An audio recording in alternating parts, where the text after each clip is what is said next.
Zamanlar ümumiyyətcə hər kəs üstümə gəlib, mən sosial şəbəkədə yəqin deyirsən toy filan belə, yəni əlbəttə ki, hamı istəyər ki, xoşbəxt olsun.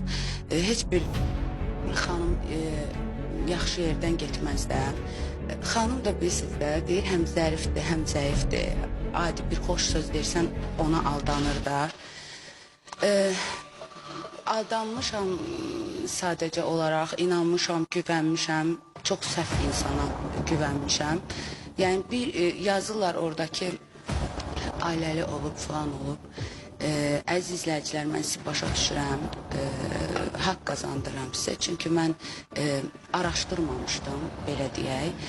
Və mən özünüz də, yəni insanlar özləri də görürdü, sən də görürdün ki, biz necə videolar paylaşırdıq.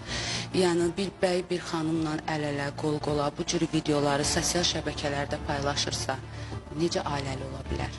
Və bəy çıxır özü deyir ki, mən ailəmdən ayrılmışam, övladlarım var, amma yoldaşımdan ayrıyam. Canan xanıma da evlilik təklif eləmişəm, alınarsa toyumuz da olacaq.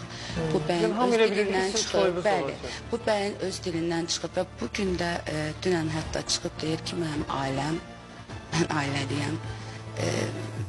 Keçmiş olsun, nəsə.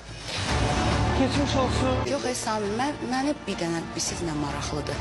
Bir bəy, elə Ramil bəyə də ünvanlayıram bu sual. Bir bəy bir xanıma özünü subay kimi təqdim edirsə, o xanımın günahı nədir? Xanımın günahı heç nə.